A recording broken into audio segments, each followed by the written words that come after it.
Hey everyone, welcome to your personal deep dive. And today we're diving into The God Delusion by Richard Dawkins. Oh yeah, definitely a deep dive. I know some of you might be thinking, whoa, heavy stuff.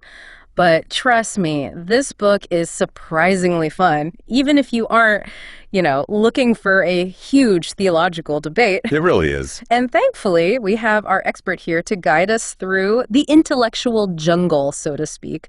No jargon, promise. Are you ready for some aha moments? Absolutely. And I think what's so fascinating about this book, even if you're familiar with Dawkins' central argument, is the way he constructs his case. He pulls from history, he pulls from biology, psychology, you name it, even pop culture.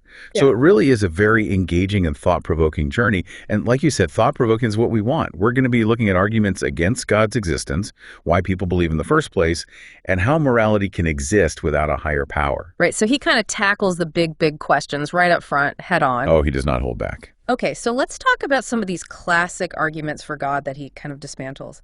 He goes right for the intellectual jugular, right? He does. What are some of those? Well, for example, let's take Thomas Aquinas. Okay. Philosophical heavyweight, right? Yeah. Dawkins takes on his proofs for God's existence. Like what? Like the idea of a prime mover. The uncaused cause, right, like the domino effect, but someone had to have pushed the first domino. Precisely. Yeah. You've got it.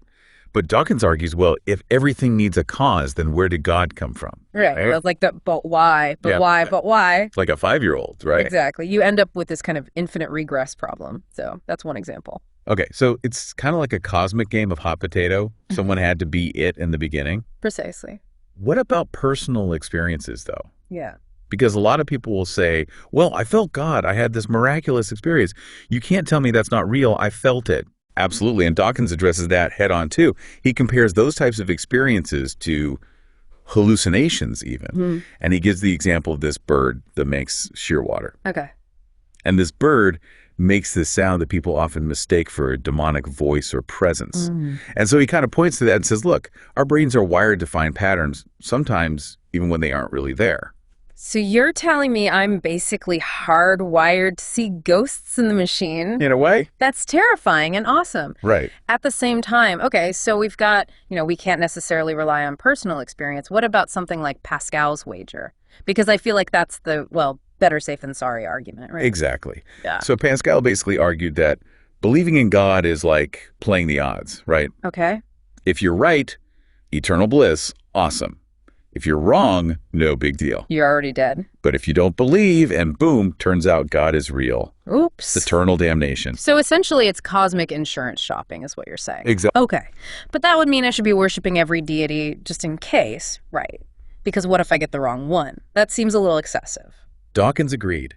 He saw it as a very flawed argument, this idea of Pascal's wager. Yeah. Because, for one thing, it assumes we're worshiping the right God in the first place. So many options. Right, exactly. And then also this idea, this kind of begs the question, if you're only believing out of fear, is that truly believing at all? It seems less about genuine belief and more about just covering all your bases. Right. Okay, so we've got these arguments for God, but then the bigger question is, why do people believe in the first place? Right. I mean, that's a huge question, right? It is. What's Dawkins' take on that? Well, Dawkins kind of takes this Darwinian approach. Yeah. And suggests that maybe religion is a byproduct of other traits that actually did help us survive way back when.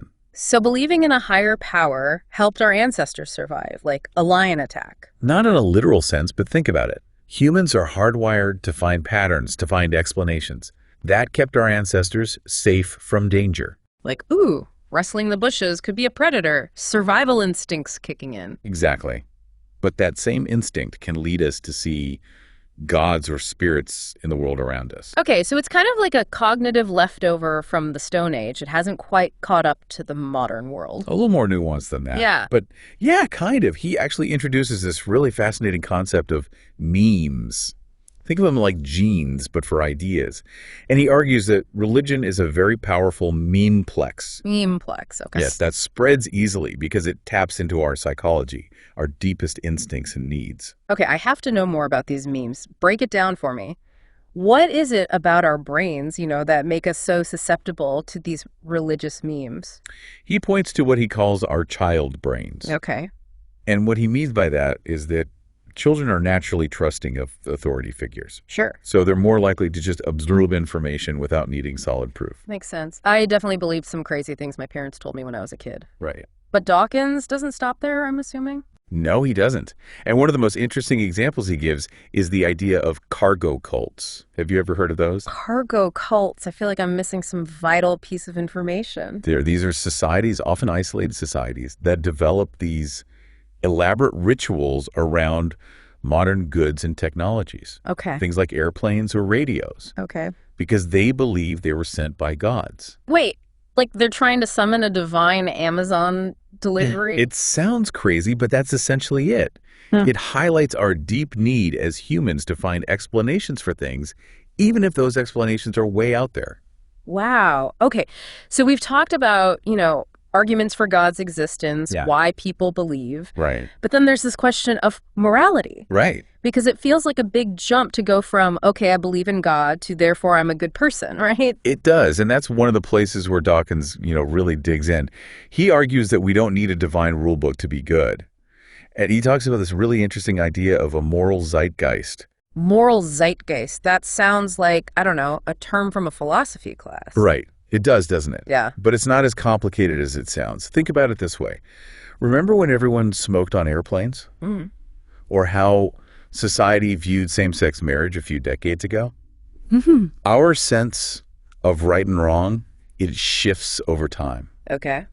And it's not necessarily because religion is dictating it. So you're saying morality is like fashion. Well, it's a little more nuanced than that, but It changes with the times. it does evolve. It does change. But what about like basic things, like murder is wrong? That's always been wrong, hasn't it? Of course. Of course. But Dawkins would argue that even those shifts in morality are driven by empathy, Okay. by reason, Okay. by our social progress. And he uses a really interesting example, the Montreal police strike. And during this strike, crime rates actually dropped when there was less law enforcement. You're kidding. No. So people were like behaving themselves even though they knew they probably wouldn't get caught. Precisely. It kind of challenges this idea that we need God, or even the police, for that matter, to be good. And then he turns his attention to the Bible. Okay, here we go. I'm ready for it. Let's hear what Dawkins has to say about the Bible. Yeah, this is where it gets interesting. Well, Dawkins doesn't pull any punches. He points out the inconsistencies, the contradictions. And, let's face it, there's some pretty brutal stuff in the Bible, stuff that clashes with our modern sensibilities. Yeah, I can imagine. He's not really known for his subtlety. So if the Bible isn't the source of morality, what does he offer as an alternative? Well, he suggests that we look no further than ourselves. Okay. We have this built-in capacity for empathy, Right. for understanding and sharing each other's feelings. And he says, combine that with reason, our ability to actually think through the consequences of our actions, and boom, you've got a pretty solid basis for making ethical decisions. So we've kind of got this built-in moral compass. We don't need a cosmic rule book because we've already got it installed. Exactly. That's what he's getting at. He argues that we can actually build a more compassionate, a fairer world by recognizing our shared humanity and letting reason, not just religious doctrine, be our guide. Okay, that makes a lot of sense, but I can already hear the pushback on this one. Like, people would say Dawkins is being too idealistic. People are inherently selfish. We need that fear of God or divine punishment to keep us in line, right? Yeah, that's a common counterargument. But Dawkins would say fear of punishment, that's not really morality. That's just obedience. Okay. True morality, he would argue, comes from within, from making choices based on empathy and understanding, not just fear of consequences. And you have to admit, a society that's solely driven by fear isn't exactly a utopia, is it? This more like a dystopian novel, honestly. Yeah. But thinking about this whole idea, we were talking about how our morals kind of evolve, how Dawkins sees the Bible as a product of its time. Right. It makes me think about how much our upbringing, our environment, the stuff we're exposed to really shapes what we believe, Oh, absolutely. He really emphasizes that point. Our families, our social circles, the stories we hear growing up, it all plays a role in shaping our worldview. That includes our religious beliefs and our moral compass, for sure. So it's almost like, are we really making our own choices, or are we just echoing what we've been taught? That's a bit unsettling when you really think about it. Makes you wonder how much of what we believe is really our own. And that makes me think about, you mentioned earlier Dawkins' warnings about religious absolutism. Right. This idea that my truth is the truth and everyone else is wrong. He seems pretty concerned about that. He is. He sees that as a huge threat Yeah. to individual freedom, to progress, to reason, really. He talks about societies where people are put to death for questioning their religion, for leaving their religion. Wow. It's a very real thing. So it's not just a difference of opinion, it's about the harm that can come when you follow dogma blindly, without question. Exactly. And it's not just those really extreme cases, right? Dawkins worries that certainty, this kind of absolute certainty, especially in a religious context, can breed intolerance, Right. discrimination, even violence. And he brings up this really chilling story of Edgardo Mortera. Who is that? He was a Jewish boy in the 19th century. And get this, he was taken from his family to be raised Catholic What? because of a questionable baptism. Oh my gosh. Yeah, it's a crazy story. But it highlights how religious doctrine, when taken to an extreme, can be used to justify some pretty awful things. Wow, that's heartbreaking. It shows how powerful, I mean, we were talking about memes earlier, but how powerful those ideas can be for good or for bad. Absolutely. And I think Dawkins would argue that's all the more reason to be cautious. Yeah. To really think critically. That's the question. To question those assumptions. To be okay with a little bit of uncertainty. He would say that's a hallmark of a rational mind. Yeah, okay. And speaking of embracing uncertainty, we've got to talk about one of my favorite parts of the book, which is middle world. Yes. Because it's such a mind-bending concept. It is. It really challenges how we see reality. Oh, it does. It's classic Dawkins. He argues that middle world, this is how he puts it, it's this tiny sliver of reality that our brains are actually equipped to handle. Okay. Think about it this way. Our senses, right? They evolved to help us survive on the African savanna. Right. Not to, comprehend the vastness of the cosmos, of the quantum realm. So, we're trying to understand the internet with, the brain of a caveman, basically. Pretty much. Our brains, they're still stuck in hunt for berries, avoid the saber-toothed tiger mode. Which, hey, got us this far, right? Right, it worked. But here's where it gets really cool. Dawkins argues that science is like this amazing upgrade to our, limited hardware. Okay. It allows us to see beyond our evolutionary programming. It lets us grasp these things that would normally be impossible. So it's like our brains get a software update. Exactly. Suddenly, all these new possibilities open up. Exactly. And suddenly, we're not limited to just what we can see, touch, or smell. We can explore the universe Right. on a cosmic scale. We can delve into the subatomic world. We can map the human genome. That's amazing. It's like, trading in your old flip phone for the latest smartphone, right? Right. Suddenly the world's your oyster. Exactly. And Dawkins would argue that this is where we find true awe. This is where we find the real wonder, not in clinging to these ancient myths, Okay. but in the discoveries that science allows us to make. So it's a different kind of awe, right? It's not about just kind of accepting these stories that we've been told. It's about discovering new ones, uncovering the mysteries of the universe for ourselves. Exactly. Okay. That's powerful stuff. Now, a lot of people, and I'm sure you've heard this too, they criticize Dawkins for being too harsh, Oh, yeah. too aggressive in his atheism. Right. He's definitely not afraid to ruffle some feathers. Yeah. He doesn't mince words. But I think it's important to remember where he's coming from. He's not out to attack people of faith. He's challenging these ideas, these systems of belief that he feels are harmful. Absolutely. And in some cases, even dangerous. He's very vocal about that. And he's particularly concerned, it seems, about the impact of religion on children. Yeah. This idea that, we're indoctrinating them into a belief system without really allowing them to question or explore. Right. So it's less about, religion is bad and more about, let kids think for themselves. Exactly. He's a huge advocate for critical thinking, for questioning everything, and he wants to encourage that same intellectual curiosity, especially in younger generations. Okay, that makes sense. He's not saying faith is inherently bad, just that blind faith, unquestioning belief can be a dangerous thing. Precisely. He argues that blind faith can stifle curiosity, it can hinder progress, and unfortunately, it can be used to justify some pretty horrible acts throughout history. Right. It's like that quote, the road to hell is paved with good intentions. Exactly. Even if you start with good intentions, if you're not thinking critically, it can lead you down some pretty dark paths. For sure. But on the flip side, I think it's important to acknowledge that Dawkins does recognize that religion can provide a sense of community, Absolutely. comfort, Yeah. these things that are important to people. For sure. And he acknowledges that for many people, Religion offers a sense of belonging, a sense of purpose, Yeah. even solace in times of grief or uncertainty. He's not tone deaf to that.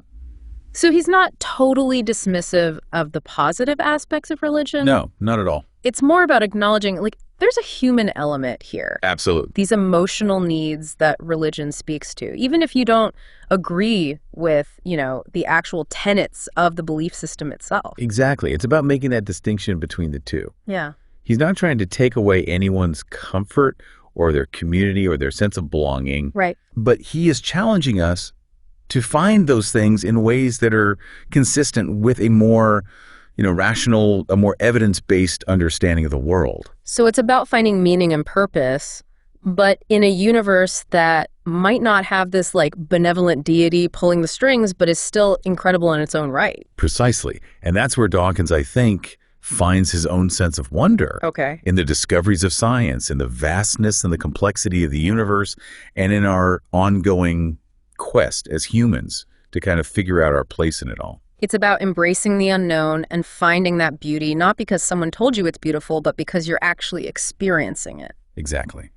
Okay, so we've got this idea of middle world, we've got these criticisms of religion, but then Dawkins takes us on another trip. He does. To the multiverse, Yeah.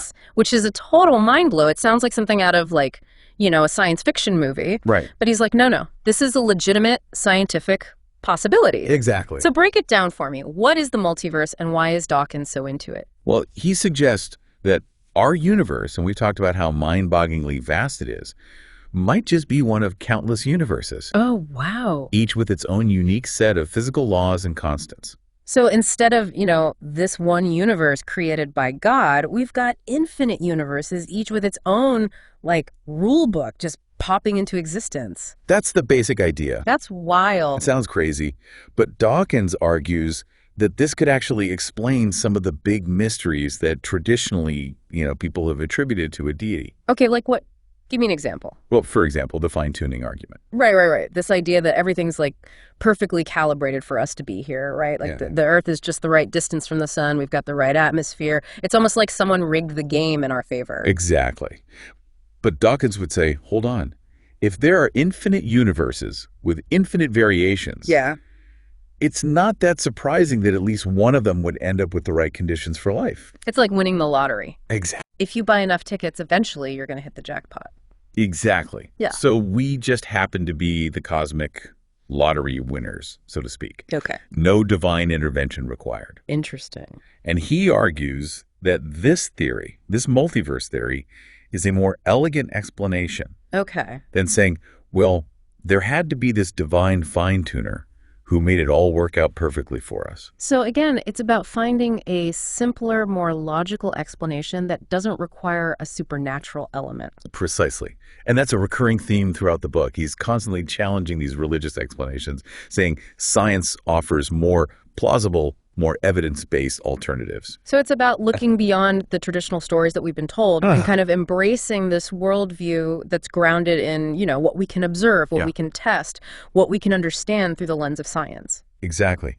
And speaking of things that science can help us understand, I think it's worth going back to this idea of morality. Okay. Because one of the biggest criticisms of atheism, right, is that without God, there's no basis for morality. Like, if there's no divine lawgiver, what's stopping everyone from just going out and doing whatever they want? Right. It's like without God, are we all just doomed to be terrible to each other? Exactly. And Dawkins says, no. He argues that this is a false dichotomy. It's a dangerous oversimplification. Okay, so you're saying there's more to morality than just following religious rules. Absolutely. He says morality is ultimately rooted in our biology, Okay. in our capacity for empathy and compassion. He points out that you see altruistic behavior, even in animals, right? Right. Animals that don't have religion. Right. They're not going to church every Sunday. Exactly. Right. But they care for their young. They cooperate with each other. They even risk their own well-being for the sake of the group. So you're saying we've got this natural instinct, this desire to be good, that goes beyond just the fear of punishment or the hope of reward. Exactly. And he says that this natural morality, it can be cultivated, it can be refined through reason and education, and that leads to a more just and compassionate society. So it's not about blindly following rules. It's about tapping into that empathy, that understanding. and then using our reason, our logic, to make choices that benefit ourselves and others. Exactly. And he would argue that this kind of secular morality, one that's grounded in reason and empathy, is actually more likely to lead to a truly ethical and compassionate society than one that's based solely on, religious dogma or fear of punishment. It's about appealing to that shared humanity rather than to our differences. Exactly. Okay. And I think that's a really powerful message, especially in a world that often feels really divided. Yeah, for sure. Now, one of the things that I appreciate about the God Delusion is that Dawkins doesn't just criticize religion. Right. He also lays out this kind of positive vision for what a secular society could look like. Exactly. He's not just trying to tear things down. He actually wants to build something better in its place. So what does that something better look like? Paint me a picture. What's his vision for a secular future? Well, he talks about a secular society that's based on reason, on evidence, and on compassion. It's a society where everyone is free to believe or not believe, Okay. without fear of persecution, without discrimination. So freedom of conscience, basically. Exactly. And it's about creating a public sphere that's neutral on matters of religion, where everyone feels welcome, everyone feels respected, regardless of what they believe or don't believe. Okay, so it's not about eliminating religion from society. It's about creating a space where everyone can coexist. Precisely. And honestly, I think that's a vision worth striving for. I agree. Now, one of the things that always strikes me about Dawkins is, his enthusiasm, his passion for science. You can just feel it when you read his work. He's clearly in awe of the natural world, and he sees science as this amazing tool that we have to understand it. It's true. He's a true champion of science, and he really has dedicated his life to sharing that passion with others. And it's not just about the facts and figures, the data. Right. It's about that sense of wonder, that awe that science can inspire.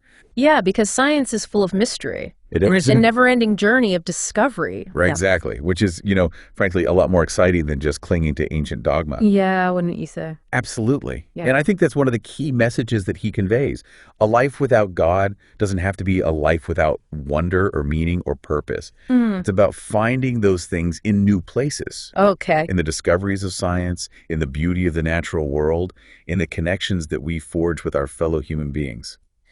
So as we're, kind of wrapping up this exploration of the God delusion, I'm left with this feeling of exhilaration, but also a little bit of trepidation. I can see that. Because it's exhilarating to think about, the vastness of the universe and our place in it, but it's also kind of scary to think that we're responsible for creating our own meaning. I get it. It's a lot to process. But I think ultimately it's a message of hope. It's about recognizing that we are not bound by ancient scriptures. We have the freedom to choose our own values, Yeah. to create our own meaning. And it's about embracing the unknown with courage and curiosity and just approaching the world with a sense of wonder and possibility. And a sense of responsibility as well. Right? Absolutely. It's about owning it, right? Yeah, We get to decide what matters. exactly. And that's powerful. It is powerful. Now, one of the things that really struck me about Dawkins' argument is this idea that science itself, the pursuit of knowledge, can be just as awe-inspiring, maybe even more so than anything religion offers. Oh, absolutely. He's not just trying to take down these old myths. He's offering a whole new way of looking at the universe. I mean, think about it. The idea that we are literally made of stardust, that we Yeah. carry within us the remnants of ancient supernovas. I mean, come on. That's way cooler than any creation myth I've ever heard. Yeah, it's like we're all walking around with a little piece of the cosmos inside of us. And the more we learn about the universe, the weirder it gets, the more mind-blowing it becomes. We've got black holes, quantum entanglement, the sheer scale of time and space. It's almost too much to wrap your head around. It really is. And what's even more amazing is that we're just scratching the surface. There are still so many mysteries out there waiting to be unlocked. And science is the key. It's a never-ending adventure. It really is. Which is a lot more exciting than, just sticking to the old dogmas, Oh, for sure. wouldn't you say? Absolutely. And that, I think, is one of the most important takeaways from the God delusion. A life without God doesn't have to be a life without wonder or meaning. It's about finding those things in new and unexpected places. Exactly. It's about embracing the unknown. It's about looking at the world with a sense of curiosity, with a sense of possibility. And a sense of responsibility, too. Yes. For ourselves, for each other, for this planet. We're all in this together. We are. Well, on that note, I want to thank you so much for joining me on this deep dive into the God delusion. It's a challenging book, It is. but it's also, I think, a really rewarding one. No, absolutely. It's full of these amazing ideas, and it really makes you think. It does. And for me, one of the biggest takeaways is that we have the power to create meaning in our lives, even without a belief in God. It's about finding that meaning in our shared humanity, in our capacity for compassion, for reason, for creativity. And for wonder, don't forget wonder. Yes, never forget wonder. Well, that's all the time we have for today, but I hope this conversation has sparked some new ideas for you, Me too. and maybe even challenged some old ones. So until next time, keep those minds open, keep exploring, and keep asking those big questions.